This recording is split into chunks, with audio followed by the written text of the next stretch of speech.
এই কিয়ামত কেন হবে? কিয়ামত কেন হবে? এর আসল কারণ আল্লাহর কহর। আসল কারণ আল্লাহর কহর। এর আসল কারণ আল্লাহর আযাব। এর আসল কারণ আল্লাহর ইচ্ছা। আল্লাহর ইচ্ছা। আল্লাহ সৃষ্টি জগৎ বানাইছেন, আল্লাহ চাইছেন ধ্বংস করবে। কে বাধা দিবে? তিনি মালিক, তিনি খালিক, তিনি নির্মাতা, তিনি রূপকার। বাধা দেওয়ার কে আছে? এই জগতের খালিককে, আল্লাহ মালিককে, আল্লাহ নির্মাতাকে, আল্লাহ রূপকারকে।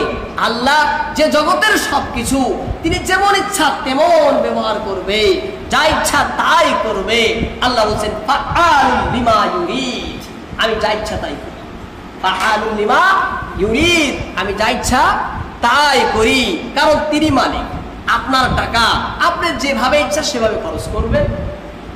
সেজন্য আল্লাহর ইচ্ছা, আল্লাহ চাইছেন, সেজন্য হবে।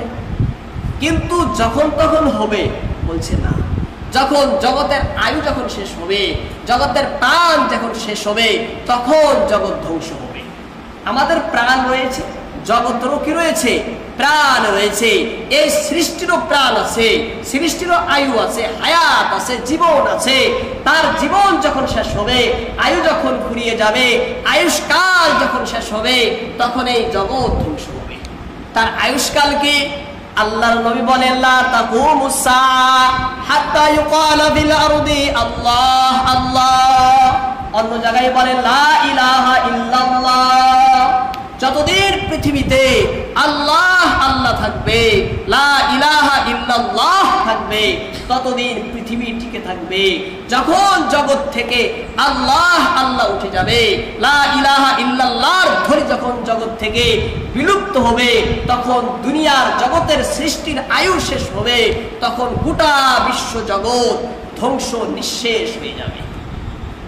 তাহলে বুঝলাম জগতের আয়ু হলো আমাদের নামাজ, আমাদের রোজা, আমাদের ইবাদত, আমাদের জিকির আজকার, আমাদের তেলাওয়াত, আমাদের আল্লাহ বিল্লাহ করা, আমাদের সাধনা বন্দনা, আমাদের জিকির আজকার, আমাদের তাসবিহ তাহলিল, এই আমাদের যাবতীয় নেক কামগুলোই জগৎকে টিকে রাখছে। জগৎকে কি রাখছে? আল্লাহ টিকে রাখছেন। এর তুফাইলে, এর বরকতে, এর জন্য যখন জগতের ভিতরে এই সব কিছু শেষ হবে, তখন জগৎ ধ্বংস হয়ে যাবে। কি হবে তখন জগৎ? তখন জগৎ ধ্বংস হবে। কখন ধ্বংস হবে? এর ঠিক কার, ঠিক সময় একমাত্র আল্লাহ জানেন। আল্লাহ ছাড়া কেউ জানে না কবে ধ্বংস হবে, কখন ধ্বংস হবে। এর আসল কে জানেন? কে জানেন? একমাত্র আল্লাহ জানেন। আল্লাহ ছাড়া কেউ জানে না। হ্যাঁ, হাদিস কোরআনের ভিতরে শুধু এতটুকু জানা যায় যে মাস হবে মুহররম, মাস হবে মুহররম, তারিখ হবে 10, হবে জুমার দিন। মুহররম 10, জুমার দিন। প্রভাতকালে সিংহায় ফুৎকার দেবেন হযরত ইসরাফিল আলাইহিস সালাম। সকালে সকালে ইসরাফিল আলাইহিস সালাম সিংহার ভিতরে আল্লাহর আদেশে ফুৎকার দেবেন।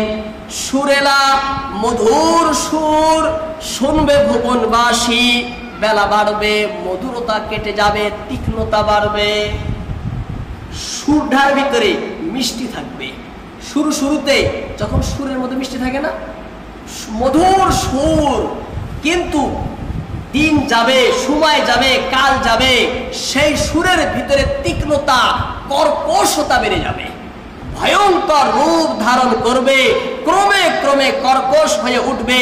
আবার সুর এত কর্কশ, এত কর্কশ আর এত ভয়ঙ্কর আওয়াজ হবে, যার প্রচন্ড শব্দে গোটা বিশ্ব জগৎ ভয়ঙ্কর ভাবে কেঁপে উঠবে, দুলতে থাকবে।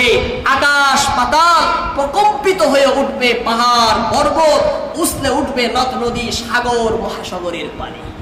প্রাণী জগৎ অধীর আর অস্থির হয়ে এদিকে ওদিকে ছুটাছুটি করতে থাকবে। আওয়াজ এত ভয়ঙ্কর, এত ভয়ঙ্কর, এত কঠিন আর এত অস্থির হয়ে উঠবে, এত কর্কশ হয়ে উঠবে যে মানুষ মাতাল হয়ে যাবে, পাগল হয়ে যাবে, উন্মাদ হয়ে যাবে, মানুষ দিশেহারা হয়ে যাবে।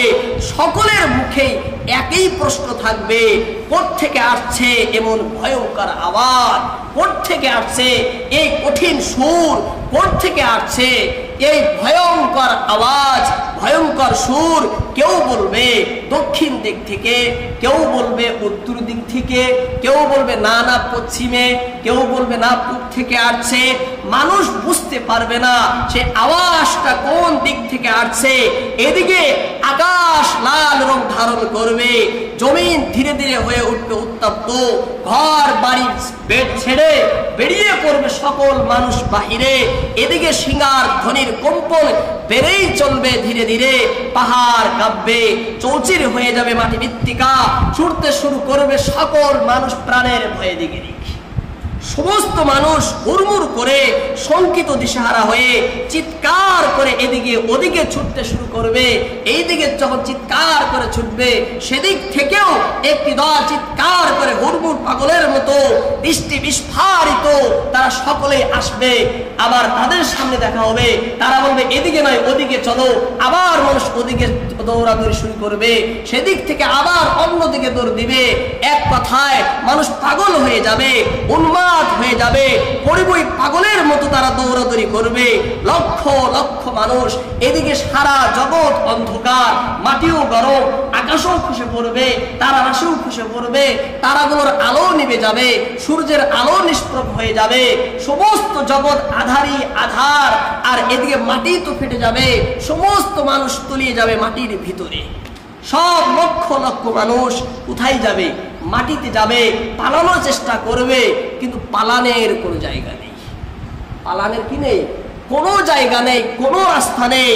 সকল মানুষ পলকের মধ্যে, নিমিষের মধ্যে গোটা বিশ্ব জগৎ তস নস হয়ে যাবে, লন্ড ভন্ড হয়ে যাবে। আল্লাহ বলছেন ইদা ওয়াকাতিল ওয়াকিয়া লাইসা লিওয়াকাতিহা কাযিবা খাফিজাতুর রাফিয়া। মহা উলটপালট হবে সেই দিন, মহা ভয়ঙ্কর উলটপালট হবে, মহা উলটপালট হবে। মানুষ বাঁচবে, রক্ষা করবে, নিজেকে বাঁচাবে, ত্রাণের কোনো জায়গা পাবে না, বাঁচানোর কোনো রাস্তা পাবে না, নিজেকে রক্ষা করার কোনো পথ মানুষের